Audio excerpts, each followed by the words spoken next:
Wait, why is he here? I wondered. I had come to the prison as a volunteer, providing haircuts to inmates.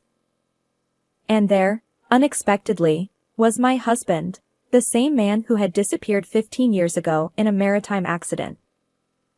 The shock of seeing him alive mixed with overwhelming joy. But he didn't recognize me. He was engrossed in conversation with other hairdressers. Eventually, I left without speaking to him. However, later, the hairdresser who had been attending to my husband revealed something astonishing. Learning the truth from 15 years ago left me utterly stunned. As a hairdresser, I run a hair salon. 15 years ago, at the age of 35, I married Jack, who was 2 years older than me. Our relationship blossomed when he became a regular customer at my salon. One day, while looking at his reflection in the mirror, Jack grinned and said, "Mary, your salon's success is because you genuinely care about your clients." At that time, my salon had just opened its third branch in the same town, with around 10 employees. Jack's compliments filled me with joy, and our conversations during his haircuts were delightful. He often invited me to dinner after closing hours, and our relationship quickly deepened. Before long, he proposed, and we became a happily married couple. After our wedding, we embarked on our honeymoon, a week spent at an inn near the sea. When we returned, our newly purchased home awaited us, ready to welcome the newlyweds. I was in a new place, eager to explore the city with my husband while gazing at the sea. I had filled my guidebook with sticky notes, ready for a leisurely adventure. Upon arriving at our inn, which boasted a window overlooking the ocean, I anticipated a graceful experience. However, Jack surprised me by suggesting something unexpected. "I'll go fishing. They rent boats and fishing gear here." "But we just got here," I protested. "And you know I can't handle boats. I get terribly seasick." I had taken motion sickness medication several times before this trip, and Jack was well aware of my condition. Ignoring my concerns, he replied, "Mary, stay at the inn and rest. You must be tired from the journey. I'll catch some fish, and the innkeeper can prepare dinner for us." As he hurried off, I couldn't help feeling disappointed. I longed to spend time with Jack, but instead, I found myself alone in the room, revisiting the guidebook I had diligently studied. The day slipped away, leaving me feeling crestfallen. However, an unexpected turn of events occurred. Even during dinner time, there was no word from him. When I tried calling, there was no answer. The innkeeper confirmed that my husband hadn't returned. Growing increasingly worried, I contacted the local police and filed a missing person report.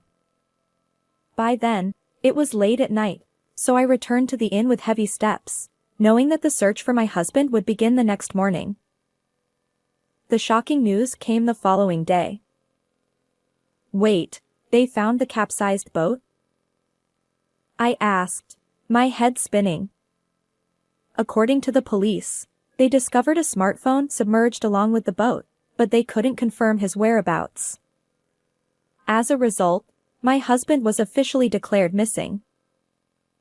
How could this happen? I wondered, feeling numb. The week that was supposed to be our honeymoon turned into a desperate search for Jack. Yet, he never returned. Alone in what should have been our marital home, I looked at the dishes we had chosen together and the chair where Jack was meant to sit in the study. Each item reminded me of him, and tears flowed uncontrollably. How many times did I regret not holding him back that day? A gaping hole had formed in my heart, and before I knew it, 7 years had passed. Since that day, I had been cleaning my husband's study regularly, hoping he would return at any moment. As I dusted the neatly arranged novels and magazines on the shelf, my hand snagged on something, causing books to tumble. "Oh no," I muttered.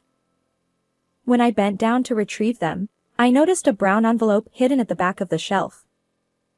I hadn't cleaned there before, so it was no wonder I hadn't noticed it.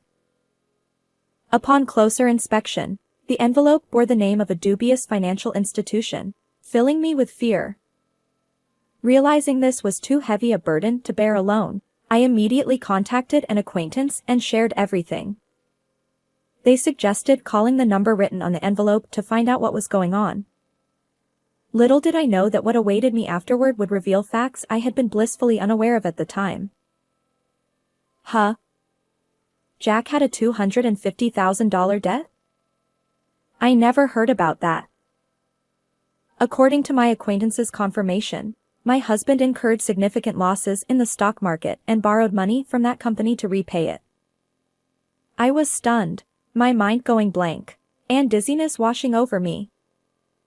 Technically, if I renounced the inheritance, I wouldn't need to repay the debt. However, I learned that doing so would mean letting go of the house filled with memories we were supposed to share. Well, then I'll carry the debt and keep living. I resolved. I put my second and third salons up for sale, downsized the staff to a minimum, and worked tirelessly as a hairdresser to repay the debt. As the years passed and my husband remained missing for 15 years, the $250,000 debt finally seemed within reach of complete repayment. I gradually gained some personal time. During that period, I volunteered. I wanted to see smiles on people's faces, just like Jack's when I cut their hair. Perhaps I had been chasing his shadow all along. One day, as part of a community service initiative, I visited a prison. The volunteer activity involved cutting and grooming inmates' hair. While engaging with the male inmates, I trimmed their overgrown hair and shaved their beards, bringing smiles to their faces. However, my attention shifted to a female hairdresser nearby, and I nearly dropped my scissors in shock. There, before me, stood my husband, the same man who was supposed to have passed away 15 years ago. Wait, Jack? Why is he here? A mix of joy at his unexpected survival and curiosity about why he was in prison raced through me. Jack seemed oblivious to my presence, chatting and smiling with the female stylist. I noticed the dimple just below his left eye when he laughed, a feature that had always warmed my heart. Despite the certainty that this was indeed Jack, I was unable to let go immediately, and time passed without us having a conversation. My heart raced, but I couldn't recall who I spoke to or what we discussed. If that person is really Jack, I might be able to meet with him later and hear what happened. I wonder. After finishing the volunteer activity, I was able to talk to the staff who had been in charge of my husband. However, later, the hairdresser who had been attending to my husband revealed something astonishing. Learning the truth from 15 years ago left me utterly stunned. As it turned out, Jack had successfully faked his own death years ago to escape a massive debt. He bragged about it, claiming he orchestrated an accident and disappeared. The debt was so overwhelming. He chuckled. That's why I decided to vanish. I resorted to theft just to survive. Perhaps he lacked anyone else to impress, as he openly shared these details with the hairdresser. According to her, Jack had rented a boat, intentionally capsized it offshore to avoid GPS tracking, and submerged his smartphone. Then, he escaped on a small lifeboat, leaving everything behind. If stealing gets me out in a few months to a few years, and I get regular meals here, wouldn't it be smarter to ditch the debt? Well, I suppose so. While volunteering, the hairdresser had never delved into such personal conversations with inmates. But now I knew the truth. My husband intentionally burdened me with debt and vanished. Fueled by anger, I immediately sought answers from the prison authorities. They revealed that Jack would be released in 2 weeks after serving about 3 years for repeated theft during the past 15 years. Determined not to miss this chance, I prepared for revenge until his release. And on the awaited day, I was the first to greet him, saying, "Welcome back, Jack." His eyes widened in disbelief. Mary, why are you here? I replied, surprised? You remembered me. But my smile masked my true feelings. Without delay, I introduced the man standing beside me. Meet my lawyer. He'll help me claim divorce and compensation from you. Jack retorted. What? You had debts. Where did you find money for a lawyer? I calmly stated. Indeed, it seems that intentionally burdening me with the $250,000 payment was your intention. Jack's face fell, realizing he couldn't take back his words. With a steely gaze, I led him to a nearby cafe, explaining. True, I couldn't afford a lawyer, but there are resources for people like me. I had learned about free legal consultations from an acquaintance. To be honest, even as I explained it, the situation felt like a made-up story to me. The staff assisting me were equally surprised, but they explained the potential financial support available. And so, step by step, I pursued legal proceedings against my husband. Well, it's true I had debts. But the boat capsizing was genuinely an accident. Afterward, I was swept away by the waves to a different place. No phone, no wallet. I couldn't make it back to you. His eyes pleaded for my belief. So you're saying you stole to survive? Exactly. I didn't intentionally burden you with the debt. It was an accident. And there's no lie in those words? Jack seemed relieved that I trusted him, nodding emphatically. Finally, the truth came out. Internally, I cheered. All right. Now let's prove that you left me with a $250,000 payment. Huh? How do you plan to do that after 15 years? He looked surprised, then quickly regained his composure. I won't let you deny this document. I pulled out a certain piece of paper. It was a promissory note for your debt.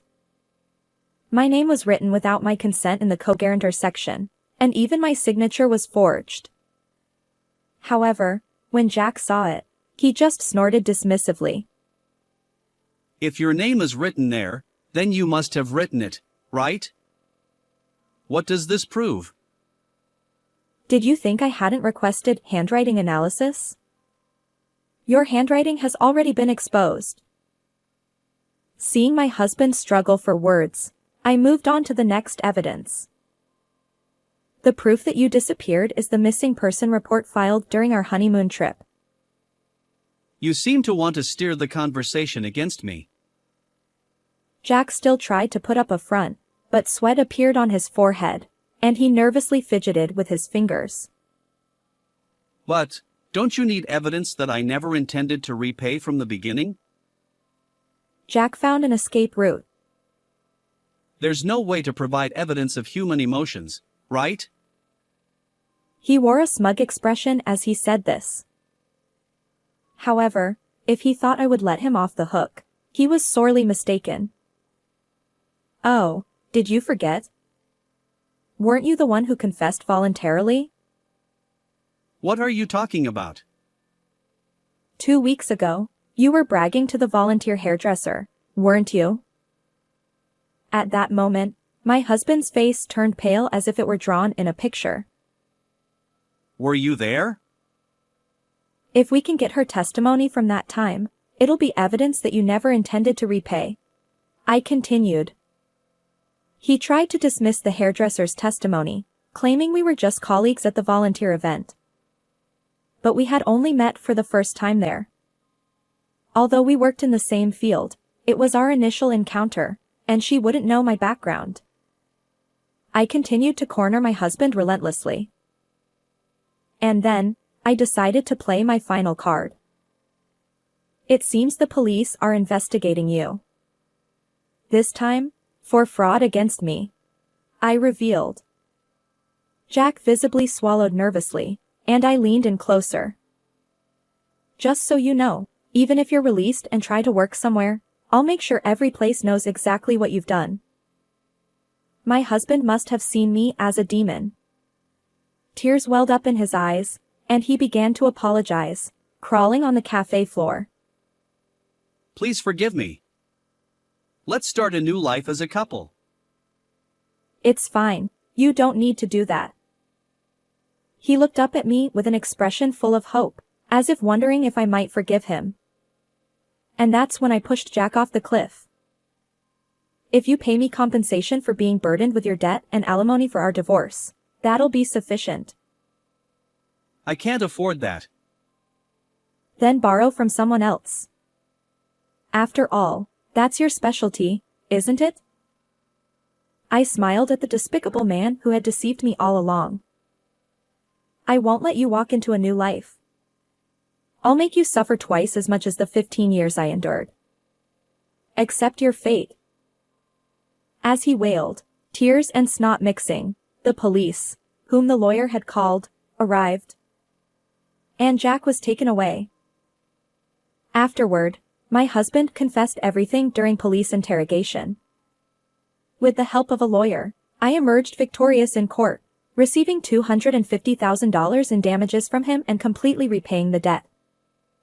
Furthermore, our divorce was finalized, and I obtained a settlement of $30,000 in alimony.